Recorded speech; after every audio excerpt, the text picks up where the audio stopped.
Éco-yachting, Nicolas Venance, Éco-yachting, une émission d'actunautique.com. Bonjour et bienvenue à vous sur Éco-yachting, un éco-yachting en direct du Grand Pavois de La Rochelle. Aujourd'hui, je vous propose de tout savoir sur le Grand Pavois Fishing avec Pierrick Garenne, son organisateur. Bonjour Pierrick. Bonjour Nicolas. Cette édition 2022 du Grand Pavois Fishing, waouh, c'est du top là. Oui, c'est une belle évolution de ce concept, effectivement, puisqu'on va avoir 30 bateaux inscrits. Ce qui est intéressant en plus dans la flotte qui est présente, c'est qu'on commence à avoir une chose intéressante, c'est le retour quand même des coques rigides. On avait vu que le monde de la pêche sportive était très semi-rigide. Je ne dis pas qu'il y a plus de semi-rigide, c'est pas le cas, mais on a quand même 5 ou 6 bateaux en coque rigide cette année qui font le retour sur le Grand Pavois Fishing, et ça je trouve ça très intéressant. Après, en termes de marques, on a un panel de marques qui est vraiment largement représentatif de toutes les gammes, et aussi bien en marque de bateau qu'en marque de moteur ou en marque d'électronique, puisqu'effectivement la grande particularité du Grand Pavois Fishing, et ça on commence à le savoir, c'est que c'est un rendez-vous de marques où seules les marques avec leur pro staff peuvent participer. Donc c'est le point clé en fait du concept. Et puis il y a aussi un autre temps fort, c'est aussi la convivialité et de se retrouver tous ensemble sur l'eau. Ça c'est plutôt sympa.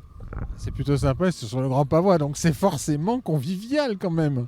Alors oui, le but c'est effectivement cette convivialité, tout en gardant bien évidemment beaucoup de sérieux parce qu'aller en mer dans le cadre de la pêche, tout simplement, et ça c'est valable pour tous les plaisanciers, il y a un aspect sécuritaire qui est très important, et c'est pas par hasard d'ailleurs qu'on a légèrement décalé effectivement le Grand Pavois Fishing cette année. Et effectivement, normalement il devait avoir lieu samedi et dimanche.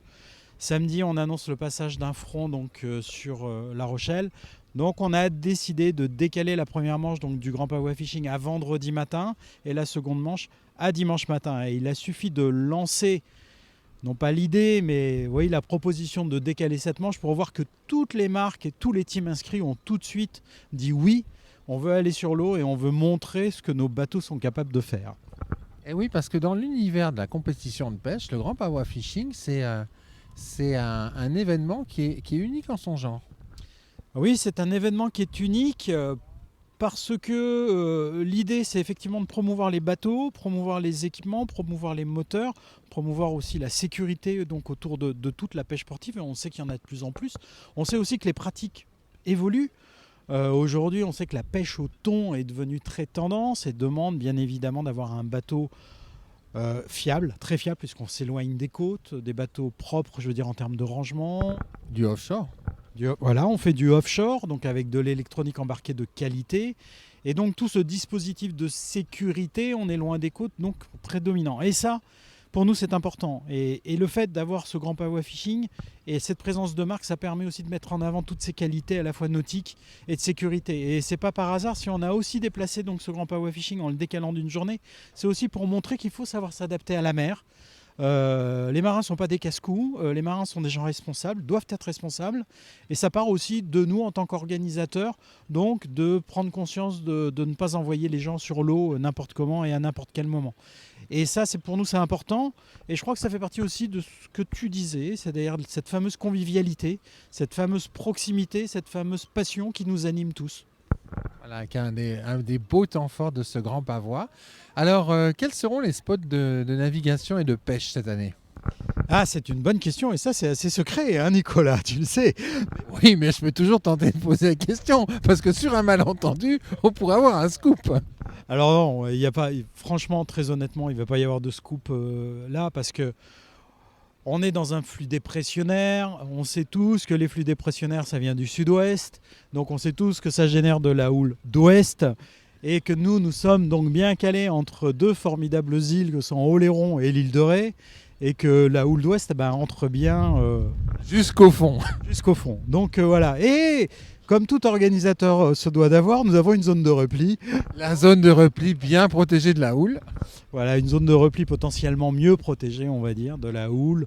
Donc oui, il y a de grandes chances, effectivement, et c'est pas un secret de Polichinelle pour dire qu'il y a de grandes chances pour que ça se déroule là-bas. Une zone qui est assez complexe en matière de pêche, nettement moins pêchée que cette fameuse grande zone située entre nos deux îles, qui demande des techniques de pêche différentes. une connaissance, on va dire aussi, du biotope et puis des fonds un petit peu plus pertinentes. C'est-à-dire qu'on ne pêche pas sur des fonds de 15 mètres, on pêche beaucoup plus sur des poissons dits à la côte. Donc ça demande des techniques et des approches très particulières. Et là, il faut être assez bon et assez fin pêcheur pour sortir son épingle du jeu. Ça sera passionnant à suivre. Oui, c'est à suivre. Et puis je crois qu'il y a bien évidemment le côté compétition. Il est là. Tout le monde a envie de soulever ce fameux trophée Grand Pavois Fishing où les marques sont heureuses d'avoir leur nom imposé dessus. Après, très honnêtement, il faut bien comprendre que le Grand Pavois Fishing, c'est aussi une manière de valoriser les produits. On est là pour ça. Et le Grand Pavois Fishing, si ça dure 2 matinées, il faut bien penser que les bateaux sont là depuis le mardi du Grand Pavois, le début du Grand Pavois, et qui sont à la disposition donc des passionnés qui vont venir aller les tester en mer, qui vont venir suivre des formations électroniques. Les formations électroniques, entre guillemets, cartonnent sur le Grand Pavois. Pourquoi ? Parce qu'on rêve tous d'aller en mer et d'avoir un pro-staffeur à côté de nous qui va nous expliquer que cet écho-là, c'est un écho de dorade, que là, c'est un bar qui est en embuscade derrière un rocher. Et ça, on a tous envie de savoir ça. Et le Grand Pavois permet cela, permet d'avoir ce contact avec les pro-staffeurs, avec les marques, ce partage et de fait cette convivialité de ce fameux milieu qu'est la pêche sportive. Oui, parce que tous ces pro-staffeurs et ces pêcheurs et ces marques, elles sont là aussi pour les plaisanciers et les visiteurs du salon. Ça, c'est hyper important. Ouais, c'est hyper important. On a un petit slogan sur le Grand Pavois qui dit qu'on est la référence des passionnés. Ouais, c'est ça. Ils sont là aussi parce que ce sont des passionnés. Ils sont à la disposition de tous ces passionnés qui veulent venir pour venir mieux pêcher, pour venir mieux échanger, pour découvrir des nouveaux produits. On parlait de sécurité, des nouveaux aménagements aussi en termes de sécurité à bord des bateaux. C'est important pour découvrir de nouvelles motorisations, de nouveaux équipements électriques. L'électronique, tu le sais mieux que moi, est en train d'exploser et on est en train de devenir de plus en plus performant. Et cette performance amène aussi de la sécurité à bord des bateaux. Donc ces marques sont là pour ça, ces pro-staff sont là pour ça. Alors ils vont aller se faire plaisir entre guillemets sur l'eau, ces 2 petites matinées de pêche, mais ils sont avant tout pour discuter et pour échanger avec les passionnés, avec les visiteurs. Et c'est ce qui marche, et c'est ce qui fonctionne. Et si on a aujourd'hui 30 bateaux inscrits dans le cadre du Grand Pavois Fishing, c'est parce que c'est la réponse que cherchent les visiteurs. Merci beaucoup, Pierrick. Merci Nicolas.